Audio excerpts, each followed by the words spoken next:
کسی بستی میں ایک عورت بڑی صالح عبادت گزار ہر وقت اللہ کی یاد میں مشغول رہتی تھی۔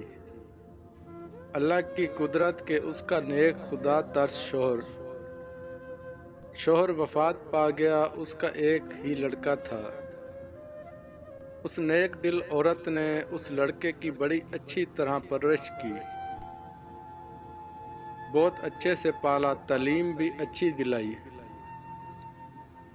لڑکے نے جب دنیا کے میدان میں قدم رکھا تو ہر طرف اس کے حسن سلوک کے چرچے ہونے لگے۔ شریف لوگ اس کو عزت کی نگاہ سے دیکھتے، بیوہ عورتیں اس کو دعائیں دیتی، وہ غریبوں سے ہمدردی کرتا، خیرات صدقات دیتا۔ غرض اس کی بستی میں کوئی ایسا فرد نہ تھا جو اس سے خوش نہ تھا۔ اس کی بستی والے ایسے نیک لوگ تھے کہ ہر گھر سے قرآن پاک کی تلاوت کی آواز آتی تھی۔ مساجد میں درس قرآن اور اللہ کے ذکر کی مجلس ہوتی تھی۔ غرض اس بستی کا ہر گھر جنت کا نمونہ تھا۔ یہ لڑکا دیہات سے باہر شہر میں آنے جانے لگا۔ کچھ بے حیائی عورتوں پر اس کی نظریں پڑنے لگی اور آہستہ آہستہ اس کی دوستی نیکوں سے ہٹ بدوں سے بڑھنے لگی۔ پھر وہ راستہ بھی بھٹک گیا۔ بد کردار دوستوں کے مشورے سے اس نے والدہ کی کھیت دیہات کی پرسکون زندگی کو خیر آباد کہہ کر شہر کی فضا میں اپنا ڈیرا ڈال لیا، اور اس کے ڈیرے میں اب ہر قسم کے اوباش دوست اس کے گرد جمع ہونے لگے۔ ان بد کردار دوستوں نے اسے راہ حق سے ہٹا دیا۔ ماں مصلی پر بیٹھی ہر وقت اس کے لیے دعائیں کرتی رہتی۔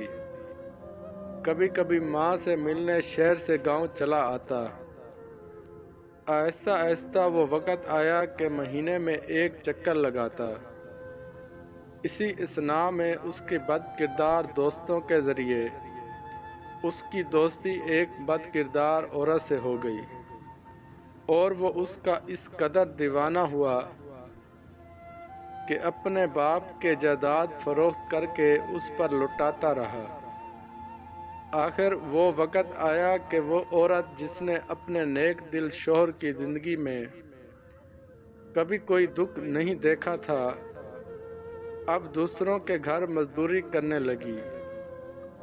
بیٹا جب کبھی گاؤں آتا تو ماں مزدوری کے پیسوں سے بیٹے کو گھی لے کر دیتی، کوئی چیز بنا دیتی اور دعاؤں کے ساتھ رخصت کرتی۔ کافی عرصہ گزر گیا، لڑکا ماں کو ملنے نہ آیا۔ ماں بیٹے کی جدائی اپنے ہوش و حواس کھو بیٹھی۔ جب بھی کوئی غیر اس کے دروازے کو کھٹکھٹاتا تو وہ دوڑ کر دروازہ پر جاتی، بے ساختہ کہتی، میرے بیٹے تم آ گئے، بیٹے تم نے اتنی دیر کیوں لگائی؟ جب معلوم ہوتا کہ گلی کے کسی بچے نے دروازہ کھٹکھٹایا تو دل پر ہاتھ رکھ کر پھر مصلی پر آ بیٹھتی اور رونا شروع کر دیتی۔ روتے روتے اس نیک دل کی بینائی بھی جواب دے گئی، اور پھر جب اس لڑکے کے پاس کچھ نہ رہا تو اس عورت نے اپنے یاروں سے مشورہ کیا کہ اب اس سے جان چھڑائی جائے۔ مشورے میں یہ طے ہوا کہ اس سے یہ فرمائش کی جائے، میری محبت جب ہی آپ سے رہے گی کہ اپنی ماں کا دل نکال کر لاؤ۔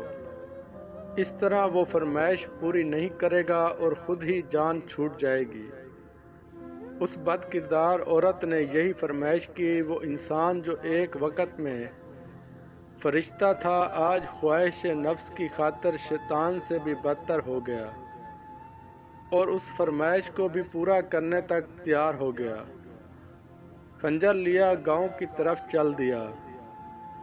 عرصہ دراز کے بعد جب یہ بد نصیب دروازے پر پہنچا آواز دی ماں خوشی سے دروازے کی طرف بڑھی، منہ سر چوما اور سینے سے لگایا۔ اس بدبخت نے خنجر نکالا اور ماں کے سینے پر مارا۔ ماں کا دل نکال کر چل دیا۔ آسمان پر اندھیرا چھا گیا۔ اللہ کا عرش ہل گیا، فرشتوں نے بد دعائیں دی۔ ظلم کی انتہا ہو گئی۔ بد کرداروں کا یار بدکار عورتوں کے مکان پر پہنچا تو ماں کا دل اس کے سامنے کیا۔ اس عورت نے کہا، تو اپنی ماں پر ایسا ظلم کر سکتا ہے تو معلوم نہیں میرے ساتھ کیا سلوک کرے، اس لیے یہاں سے نکل جا۔ آنکھوں پر اندھیرا چھا گیا اور گر گیا اور مر گیا۔ ماں کا دل ہاتھ سے چھٹا، دل اس بد کردار عورت کے کمرے میں پڑی۔